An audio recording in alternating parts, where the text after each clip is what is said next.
जय हिंद बच्चों। कल हमने परिमेय संख्या तक पढ़ाई कर ली थी। आज हम आपको बताएंगे अपरिमेय संख्याएं क्या होती हैं और फिर उसके बाद आएंगी वास्तविक संख्याएं। पर उससे पहले कल मैंने आपसे एक सवाल पूछा था कि 2.5 कैसी संख्या है। तो 2.5 एक परिमेय संख्या है। कैसे? ये रहा आपका 2.5. You can erase decimal from here and can put 10 in denominator. This is the rule. ये आपने बचपन में पढ़ा होगा। तो आप इसको जब कैंसिल करोगे 5 2 ज़ा 10, 5 5 ज़ा 25, तो ये आ गई 5/2 यानी कि एक परिमेय संख्या। यानी कि जो परिमेय संख्या होती है उसका कोई ना कोई दशमलव निरूपण भी होता है। समझ गए? दशमलव से वो बटे में आई तो इससे वो यहाँ भी आती है। तो प्रत्येक परिमेय संख्या का एक दशमलव निरूपण होता है। क्लियर? अब कुछ संख्याएं ऐसी होती हैं जैसे कि ये पहली संख्या है 2/5। अब आप 2 को 5 से भाग दो, कितना आएगा? 0.4। खत्म। दूसरा लिया 7/25। 7 को 25 से भाग दिया, कितना आया? 0.28। कहानी खत्म। आगे बढ़ते हैं। एक और संख्या ली, वो है 2/3। इसका दशमलव निरूपण खत्म ही नहीं हो रहा। 0.666666 चलता चला जाता है। इसको कहते हैं 0.6 बार। ये शॉर्ट फॉर्म है। ऐसी मैंने एक और संख्या ले ली है 5/7। यहाँ पर मैंने 5 को 7 से भाग दिया। ये देखिए मैंने भाग दिया, यहाँ तक चलता गया चलता गया चलता गया, अंत में देखिए फिर 5 आ गया। यानी कि 5 से शुरू किया था और फिर 5 आ गया। यानी कि अब ये कहानी दोबारा शुरू होगी। यानी 71428 दोबारा आएगा, फिर 71428 दोबारा आएगा। तो ये चलता जाएगा। तो मैंने इस पूरे 71428 के ऊपर बार लगा दिया। कहने का अर्थ है कि जो परिमेय संख्याएं होती हैं उनका दशमलव निरूपण भी केवल 2 प्रकार का होता है। पहला शांत। शांत मतलब खत्म, आगे नहीं होगा। जो रिमाइंडर होता है शेषफल वो 0 आ जाता है। दूसरी होती है अशांत। लेकिन इन अशांत की एक खासियत होती है, वो ये होती है कि रिपीट होने लग जाती है। इनकी पुनरावृत्ति होती है, ये रिकरिंग होती है। ओके, तो या तो शांत होगा, और अगर शांत नहीं है अशांत है तो उसमें फिर पुनरावृत्ति होगी, यानी वो रिपीट होता जाएगा। अब अगर कोई संख्या हमको ऐसी मिल जाए जिसका दशमलव निरूपण ना तो शांत हो और ना पुनरावृत्ति हो रही हो, यानी कि ना तो टर्मिनेटिंग हो ना नॉन टर्मिनेटिंग बट रिपीटिंग हो, रिपीटिंग भी ना हो और टर्मिनेटिंग भी ना हो, तो ऐसी संख्या क्या कहलाती है? अपरिमेय संख्या। अपरिमेय संख्या दोबारा सुनिए। अपरिमेय संख्या क्या होती है? जिस संख्या का दशमलव निरूपण ना तो शांत होता है और ना ही आवर्ती होता है, ऐसी संख्या अपरिमेय संख्या कहलाती है। तो अपरिमेय संख्या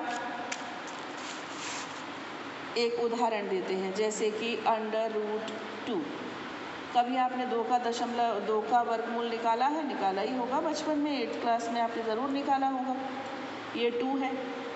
इसके बाद हम यहाँ पर दशमलव लगाएंगे और फिर 0 0 0 0 0 0 कुछ ज़ीरोज़ अपने आप से आगे लिख लेंगे।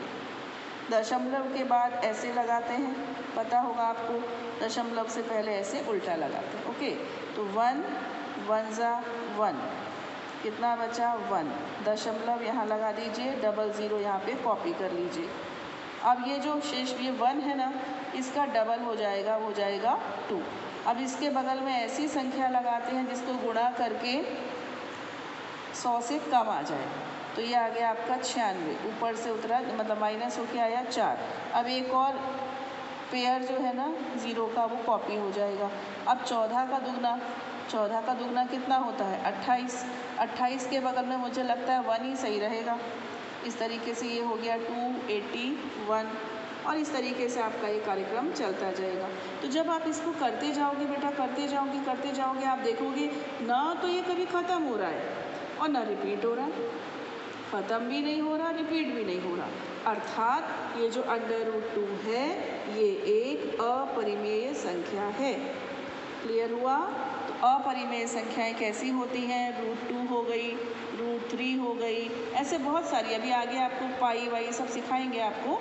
तो ऐसी संख्या, मैं इसकी जो परिभाषा है वो सिर्फ बोलकर ही बता सकती हूँ, वो ये होती है, दोबारा बोल रही हूँ, कि जिस संख्या का दशमलव निरूपण ना तो शांत होता है और ना ही आवर्ती होता है, ऐसी संख्याएं अपरिमेय संख्याएं कहलाती हैं।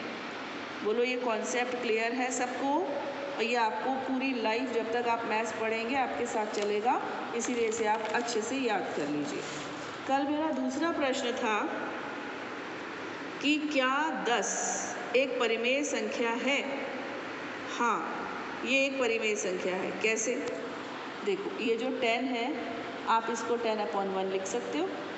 अगर तुम्हारा मन है तो इसको 20/2 लिख के देख लो, कैंसिल हो जाएगा, क्या आ जाएगा? 10। इसको आप 30/3 के रूप में भी लिख सकते हो। तो हो गई ये परिमेय संख्या। कहने का अर्थ है, वापस कल वाली बात पर, ये है प्राकृत संख्या। प्राकृत संख्या का जो समुच्चय होता है उसको हम कैपिटल N से प्रदर्शित करते हैं और ये सबसे छोटा समुच्चय है। उसके बाद आगे बढ़े, वो आ गया पूर्ण संख्याएं, उसमें एक 0 और शामिल हो गया, यानी कुल मिलाकर जो ये W है ना, होल नंबर W N से बड़ा हो गया क्योंकि इसमें एक एलिमेंट ज़्यादा है। इसके बाद आ गए इंटीजर्स यानी पूर्णांक, इसको कभी तो I बोल देते हैं और 11th में आओगे तो Z बोलोगे, तो I भी ठीक है इसके लिए और Z भी, दोनों चलते हैं। और ये वाला सेट इससे बड़ा होता है, ठीक है ना। फिर आती है परिमेय संख्याएं। परिमेय संख्या को हम कैपिटल Q कहते हैं। परिमेय संख्याओं को हम ऐसे लिखते हैं, ये सब हम कल कर चुके हैं। अब हम आज के ऊपर आते हैं। ये जो आज हमने लिया अपरिमेय संख्याएं, अपरिमेय संख्याओं का जो सेट होता है, जो समुच्चय होता है, उसको हम Q बार कहते हैं।